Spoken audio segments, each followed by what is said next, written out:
I understand keeping secrets from the viewer. I don't understand keeping secrets from me. All right, Stan Rather, who's in charge there, please?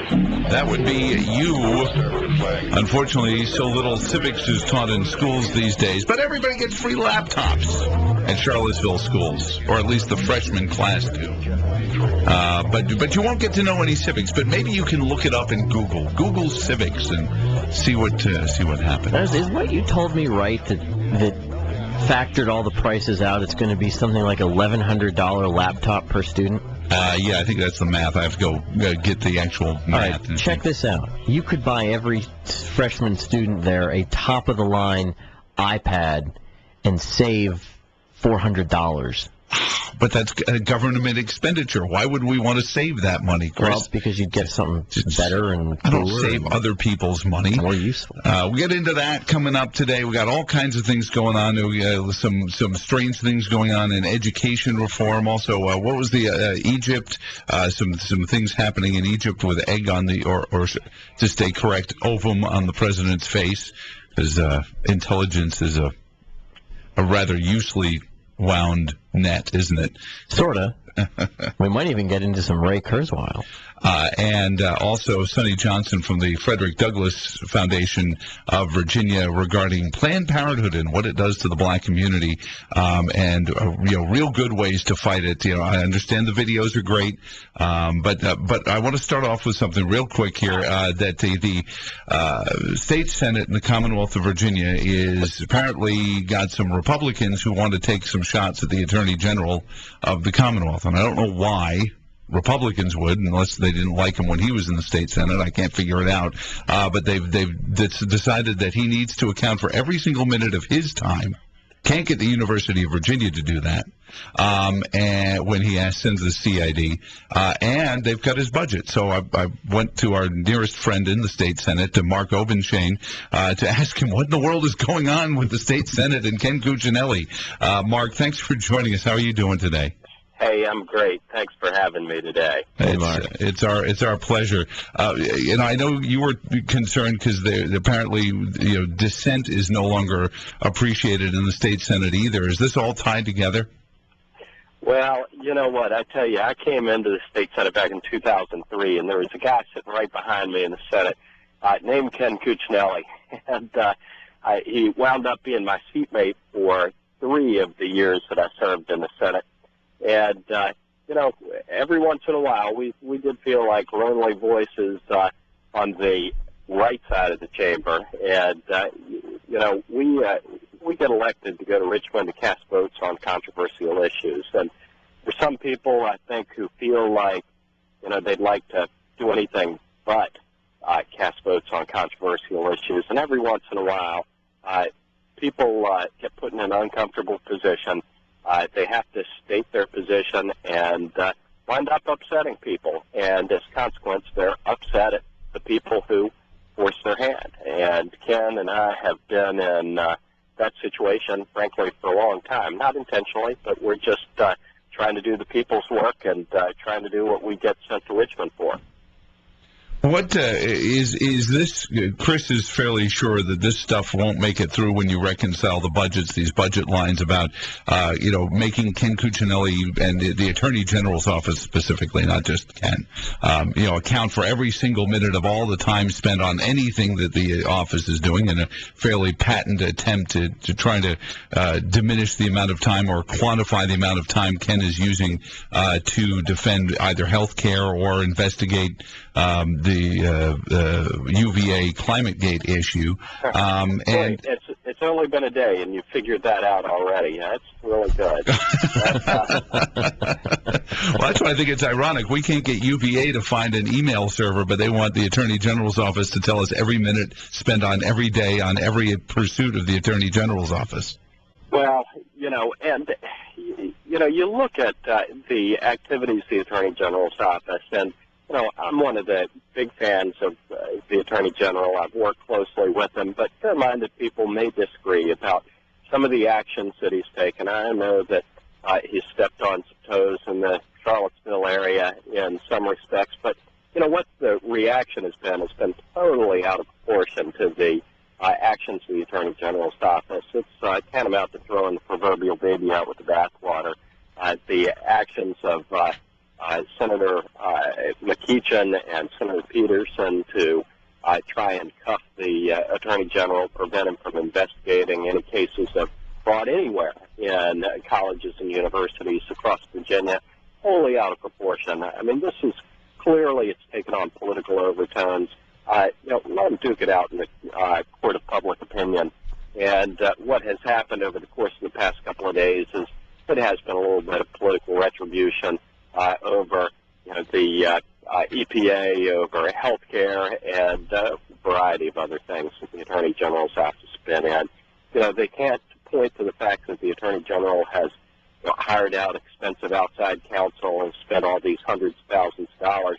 So they've been scratching their head trying to figure out, all right, how do we quantify this in a way that the voters will understand? How can we say that the Attorney General is spending hundreds of thousands or millions of dollars on this litigation when in fact they're not?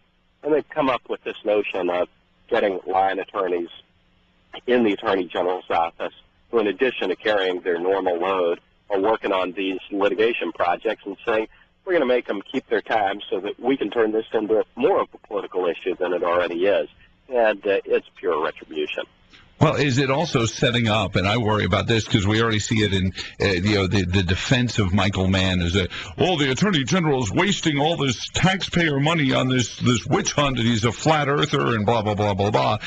And I feel like that, so the state Senate is going to become complicit with a group that wants to make the Commonwealth look bad because, they don't agree with it. But at the end of it, I mean, it's going to wind up hanging them, too, because at some point, heaven forbid, there's going to be a Democrat Attorney General, and that's certainly conceivable. So, I mean, why would they want to, eventually diminish or develop the precedent by which their office holder might wind up being cornered on the same thing?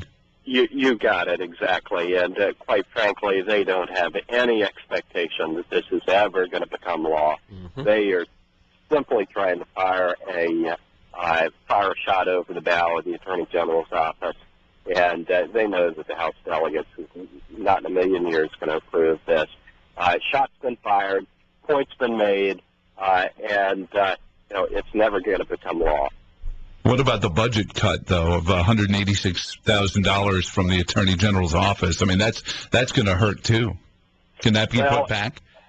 Yeah, it would, but what is likely to happen is, of course, the budget winds up going to a conference committee, and the House and the Senate are going to have to bang out their differences, and they're going to work out their differences on this just like other issues. Now, at the end of the day, whether the AG's office winds up taking a cut or not, I can't predict. I expect the House is going to be pretty adamant about trying to hold the line and protect the Attorney General's funding. The Senate, they probably are going to be pretty adamant about taking a little bit of a pound of flesh out of the Attorney General's office. So it's going to be interesting to watch and interesting to see. And then the third thing that was in that budget about the Attorney General's office was that how the Senate Democrats want to get JLARC, which is the Joint Legislative Audit and Review Commission, to basically take a top-to-bottom look at the Attorney General's office.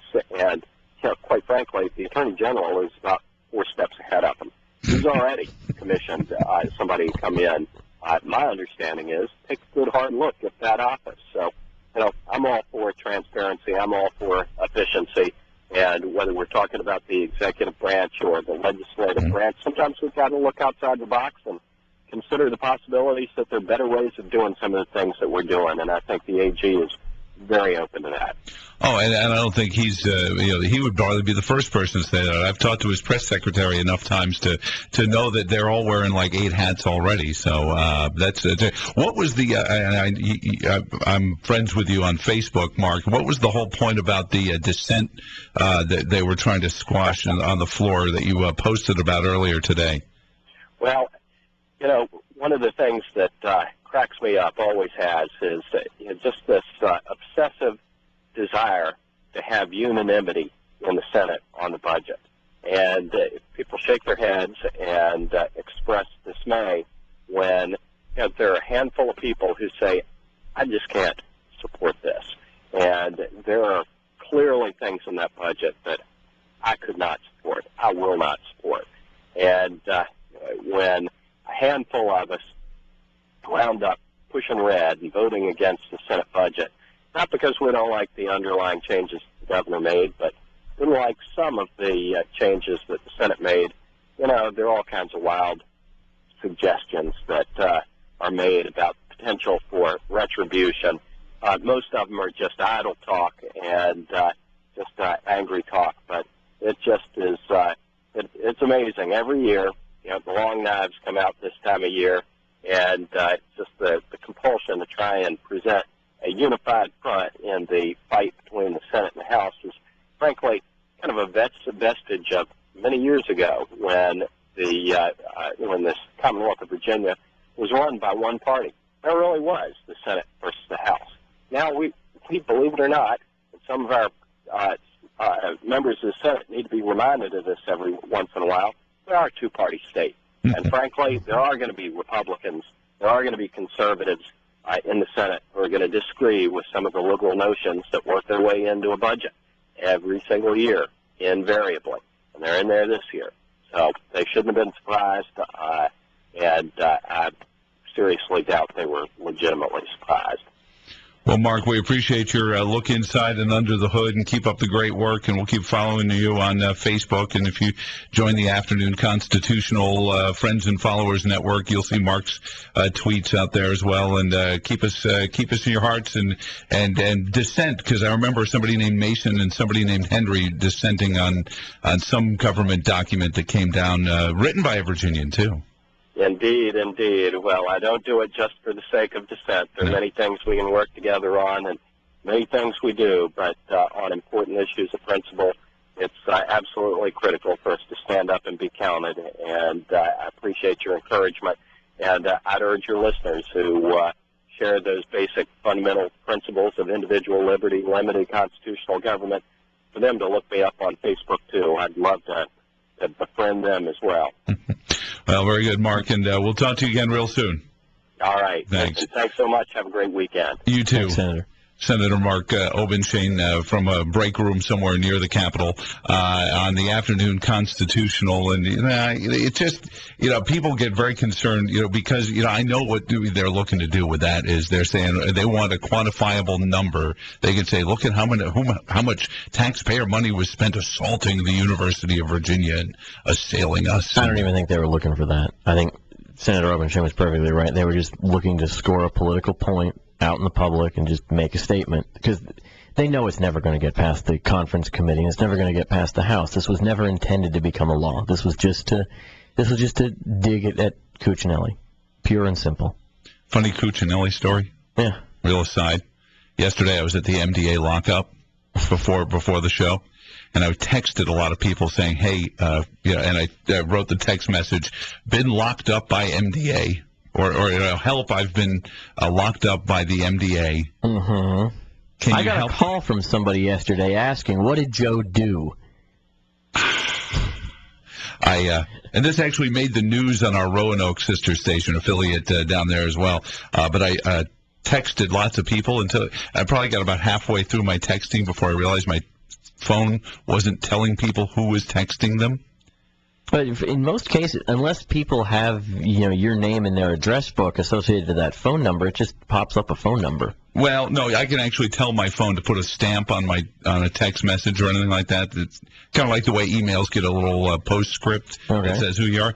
So I get the second text message I get back was, "What? Who's this? What's wrong?"